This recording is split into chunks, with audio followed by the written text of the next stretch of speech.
Hey everyone, welcome to another video review. This is the Transformers Retro G1 Thundercracker from the Transformers the movie. You can go ahead and put them off to the side real quick because we're going to look at this box, which, yep, it is a very much, G1 shaped box, but with some new artwork. You got Thundercracker there and the Autobot City in both modes. I believe this is actually just a straight repaint of the Starscream artwork. Wouldn't surprise me at all.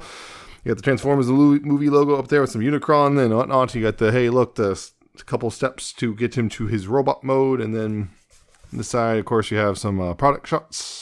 And on this side, you have, I guess, an extension of the artwork. On the bottom, you have some copyrights and whatnot. And, of course, on the back, you have more product shots, warnings, a general thing about the movie, and, of course, his bio and tech specs, you know, if you want to look at those. You also have the instructions, but, well, hopefully you don't need them that much considering it's a, you know, G1. But anyway. Yes, Thundercracker. Thundercracker here is, you know, the blue Seeker. And yes, you can see he's once again a F-15. He's very much blue, some black and gray. But yeah, you got some blue and gray. You got the orange canopy with the blue striping. You got the gray, well, whitish gray, grayish white right there. You got the blue, red and white stripes on the wings. Some black back here. Decepticon symbols and all that stuff. And of course, the landing gear. Right there, you got the missiles and the underside, which looks like a folded up robot. Here's the head. So, yeah, it's a G1 Seeker. Of course, yeah, you can, once again, open up the canopy and, you know, for a Diaclone pilot, which I do not have, because I don't have any of the old Diaclone stuff. And, yeah, you got the missiles, which, yeah, once again, safety reasons look ridiculous. So, there's that. Of course, landing gear can all roll. So, you know, roll like that if you want. Mine also, the wings are very loose on these. They do not peg in super tightly. So that I'm going to probably go and basically floor polish the pegs there just to make them a little tighter. But yeah, it's that's a thing, unfortunately. But yeah, it also comes with a couple pieces like the tail fins here are, you know, separate peg things. Thankfully on this one, though, there are no stress marks, unlike the Starscream. And yeah, he still comes with pretty much all the exact same accessories, including, I'm going to get that out of the way, the Megatron, which hopefully, yeah. Again, I believe this is the way you're supposed to do it, is the kind of clips into the chest vent there, yeah. See, that worked a little bit, yeah, so that goes like that, you know. See, that's what I mean, the wing is very loose. But yeah, it goes like that, and, yeah, the only thing you have to get the landing gear out of the way, but, you know, you can do that if you want. I will say overall, other than the wings, this actually seals to be much better overall than the Starscream. Like, just general, like, tightness and fit and finish and all that stuff. Whereas the Starscream kind of had, you know, a lot of stuff was like, you know, lots of stressed plastic or loose bits or whatever. This one overall, other than the wings, is much better in general. But anyway, real quick comparisons. Here is the Earthrise Thundercracker. You can see very different shades of blue. This is a very old G1 cartoon accurate blue because the original toy was closer, actually much darker and closer to this blue. It's a weird thing here. So, yeah, this is a very, very cartoon blue. The original was much darker. And again, closer to this. This, I think, is still a little too light for the original toy, but again, closer in that regard. So, there you go. And again, weird enough, kind of close to the same size jet mode, but, you know. Yeah, so that. And of course, yeah, here is Retro G1 Starscream. So there you go on that front. Same exact vehicle mode, just different colors. What a shock.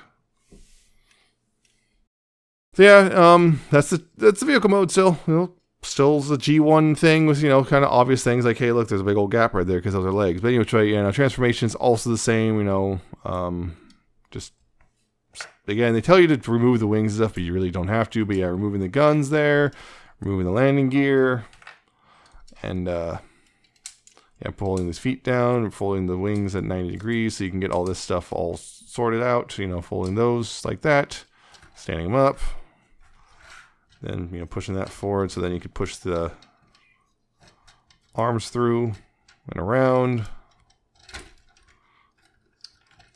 Again, much tighter on this than on the Starscream. You can go ahead and bring the wings up and, you know, kind of bring them back a little bit too, if you want. Of course, take the nose and take that and fold it around and feed it through there and up and around and all that stuff, and then bring that up and fold that back. Yeah, again, the wings looser than like. And of course the hands, which are separate pieces. Just clip on real easily. Like so. And yeah, the guns, again, swap out the missiles for more arm cannon looking ones. Stupid wing. That's maybe the only problem, particularly this wing. The right wing in particular is just really fragile. Yeah, just gonna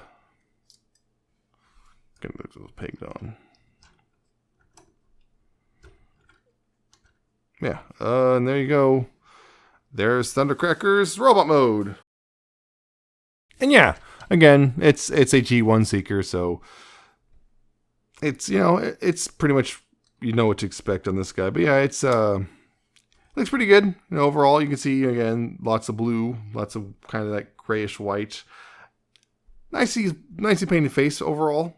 Mine doesn't have any real significant blemishes or anything.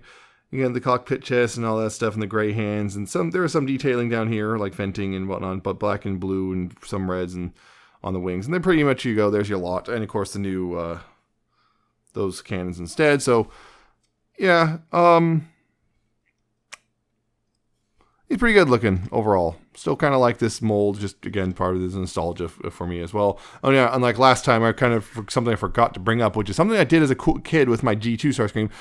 This you can put, you know, in here. I completely forgot about. I used to do that as a kid. Just take the landing gear and, well, stick it in the cockpit. Granted, it looks a little weird, but you can do that. It looks a little weird if you're looking at it, but hey, you can totally store it there. I totally forgot I used to do that as a kid. Someone reminded me in the comments, like, oh, right, why didn't I do that? So yeah, you could do that. Hooray, storage, I guess. But, yep. It's pretty straightforward. Again, mine overall, except for the wings, is better than the Starscream. There's no stress marks. There's no, you know, it doesn't want to pop itself loose or anything. No real stress marks. Even like the gun, you can see the stress marks had on the original Starscream Megatron here. This is the Thundercracker one. No real stress marks here. Nothing significant. And yeah, it still works, you know, the same. So you can just peg that into the hand, and then there's the tab underneath the hand, and whoop, do that backwards almost. And yeah, I'm not having any issues with this really. Nothing huge. So yay. That's the biggest issue right there. Okay, okay, now I'm seeing a stress mark, unfortunately, dang it. Small one, but not as bad as the. So yeah, it's not as bad as the Starscream overall. But yeah, and of course, the articulation-wise, well, you pretty much, well, you got the hands could go, its shoulders forward and back, and I guess you kind of got a little bit backwards there, backwards butterfly, and you can adjust the wings on that peg and hinge. So there you go, and you can't really do much here either, because you can kind of look up, I guess, but start separating. Uh-oh, now it's just headless. Or you can just, of course, cone head. Yeah, that's Thundercracker's robot mode. G1 Thundercracker, anyway. Yeah, quick comparison. Again, here is Earthrise Thundercracker. Again, much taller because it extends out and everything. And again, the different shade of blue and more silver. But yeah, you got that. And of course, the G1 Retro G1 Starscream again. But some people are talking about trying to swap the hands over the Thundercracker. Now you can see right now that blues are very different. They're very different shades of blue, so that's not gonna work very well. It's gonna look weird, but yeah. For overall, mine Thundercracker I think is much better than the at least from a quality standpoint, much better than the Starscream. Color wise, well, that's kind of up to you.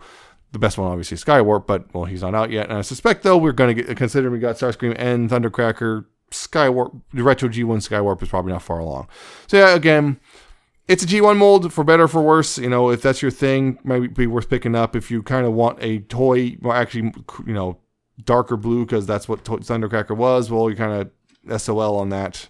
This is for cartoon accuracy. So Yeah, if you want a cartoon accurate G1 or cartoon color accurate, shall we say, G1's Thundercracker, here you go, 30-ish bucks or so.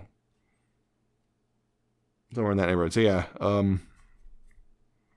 was it like $32? Yeah, something like that. Yeah, for better or for worse, this is what you get. Still has diecast, by the way. So, yay. I think it's diecast somewhere. Yeah, there's right there. Duh. So anyway, pick it up if you're a fan of G1 and want this. If it looks good to you, go ahead and pick it up. But if G1 leaves, if the original toys leave you cold, this is not going to change your mind. So that's it for this one. I hope you found it informative and entertaining. Hope you like, comment, subscribe. Check out my Twitter, I'm at Nemesis Prime 1. Check out my co-host, cohost.org/Nemesis-Prime. Check out my coffee and my Patreon. I'll see you next time with another video review.